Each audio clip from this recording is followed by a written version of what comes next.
नमस्कार, मैं शशांक तिवारी लेकर आया हूं आपके लिए इस वीडियो में उस शख्सियत की कहानी को जिनकी लिखी दो रचनाएं दो अलग अलग देश की राष्ट्रगान के रूप में गाई गई।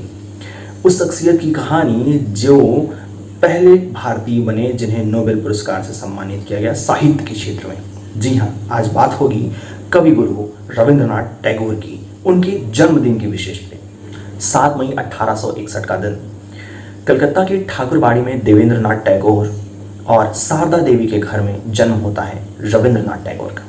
जी हाँ, अपने सारे भाई बहनों की तरह ये भी प्रतिभा के धनी थे। रविंद्रनाथ के बड़े भाई फिलोसोफर और पोएट थे। इनके एक भाई सत्येंद्र नाथ टैगोर जो कि पहले भारतीय व्यक्ति थे जिन्हें यूरोपियन इंडियन सिविल सर्विस में नियुक्ति मिली थी। रविंद्रनाथ टैगोर शुरू से ही साहित्य और आध्यात्म को लेकर काफ़ी उत्सुक रहा करते थे। उनकी प्रारंभिक शिक्षा दीक्षा ठाकुरबाड़ी के ही उस घर में हुई जहां उनके भाई हिमेंद्र नाथ टैगोर ने उन्हें साहित्य, विज्ञान, कला के साथ साथ भूगोल की शिक्षा दी। उनकी प्रारंभिक शिक्षा वहीं सेंट जेवियर स्कूल में ही हुई। इसके बाद उनके पिता ने देवेंद्रनाथ टैगोर ने उन्हें आगे की शिक्षा ग्रहण करने के लिए इंग्लैंड भेजा, पर रविंद्रनाथ टैगोर इंग्लैंड से कानून की पढ़ाई को बीच में ही छोड़कर वापस भारत आ गए।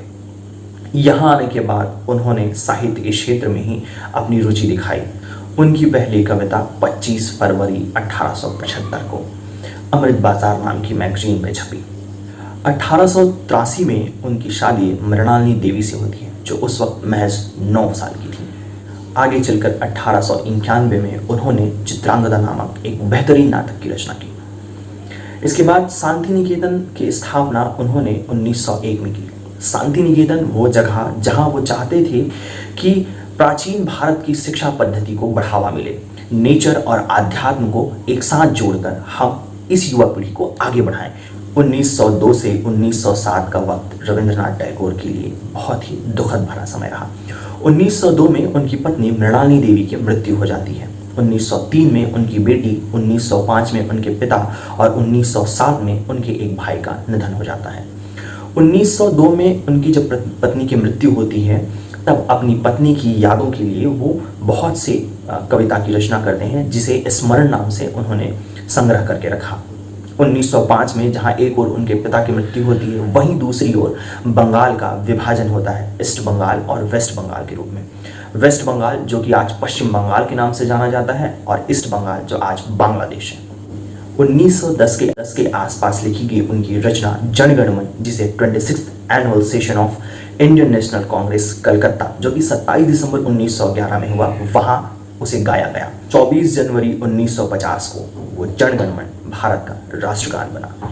इसी तरह आमार सोनार बांग्ला बांग्लादेश का राष्ट्रगान बना। साहित्य की समझ के लिए और अपनी शिक्षा को और अधिक मजबूत बनाने के लिए 1912 में रविंद्रनाथ टैगोर फिर से यूरोप की यात्रा में निकल जाते हैं, जहां 1913 में उनकी काव्य रचना गीतांजलि के इंग्लिश अनुवाद के रूप में उन्हें साहित्य के क्षेत्र में नोबेल पुरस्कार मिलता है।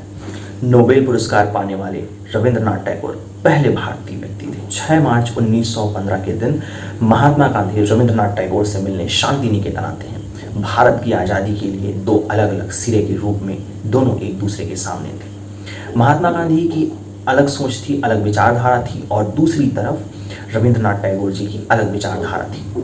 1920 के आसपास रविंद्रनाथ टैगोर एक बार फिर से विश्व भ्रमण पर निकलते हैं और इसके साथ ही साथ वो अपने शांति निकेतन के लिए फंड इकट्ठा करने चलते हैं। 1878 से 1932 के बीच 5 कॉन्टिनेंटल के 30 अलग अलग देशों में रविंद्रनाथ टैगोर अपनी यात्राएं कर चुके रहते हैं। वे साहित्य को, वे भारत के दर्शन को आगे बढ़ाने की कोशिश में लगे हुए थे।